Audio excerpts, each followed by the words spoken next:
Hello ladies and gentlemen, it's Ruskif here again and welcome to the Expression Free tutorial. This is our third video, and for our third video we are going to quickly cover directives. Right, let's pick up the pace and let's get into it. So, just like in E2, you have directives in E3. However, they're slightly different. Not too different, but slightly different.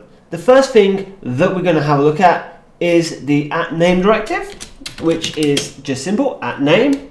And then you want to wrap it in a string. So the difference between E3 and E2 is that E3 actually takes a string for its directives rather than, whereas in E2 you could do I am a gate. This will throw you an error because you have to wrap it in a string and then you have to follow it with a line separator, which is just a semicolon. Okay. The use of a semicolon at the end of every line is something that you should use to keep your code neat and tidy, but it's only enforced to be used on directives. If you don't have it after a directive, it will give you an error, and I'll demonstrate that quickly. You see, that's validation successfully, but if I add another line, so if I do if true here, this will now error because you have to put the semicolon there, and bing, bada boom, there you go, done. Okay, so that just sets the name of the gate. So I spawn that down, and as you see, expression 3, this is called I am gate. Okay, I should have made that say I am Groot, but I wasn't thinking of adding a Guardians of the Galaxy reference just then. Okay, right, so what else? You got the @model directive. I'm not going to show you @model, works exactly the same. Give it a string, sets the model of the gate. Boom. Now, one thing, you don't have all the directives that you had in E2. In E2 you had a persistent directive. In E3, everything is persistent and variables are scoped. I'm not going to go into that. At least I don't think I'm going to that into this video tutorial. Yeah. So next we're going to talk about inputs and outputs, which are a little bit different. So to do an input and output in E3 is practically the same as how you would do it in E2.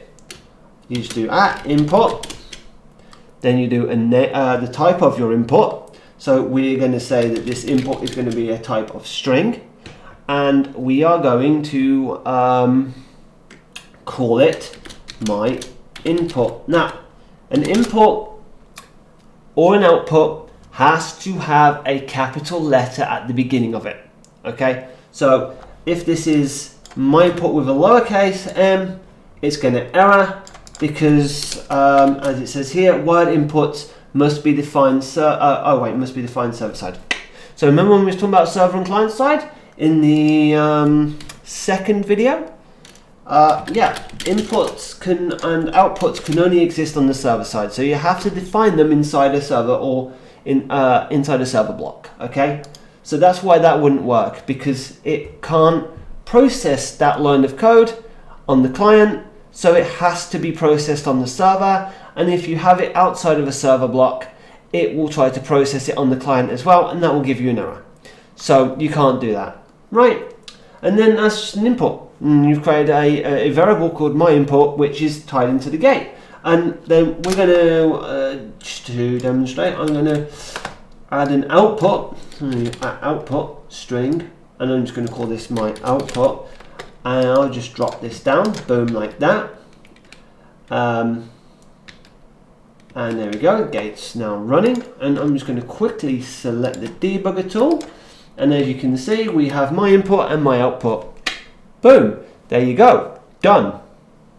Right, the next thing quickly is just to show you how to set those values, just so that we are aware that they can. So all I've got to do is just take my output, and the same way you would in E2, you just set it to a value, right? Just like that, boom. Hit that, and as you can see, it's a bit small probably, but on the debugger it actually does say a value. Okay, that's it. Simple. We're done, folks. Okay, bye.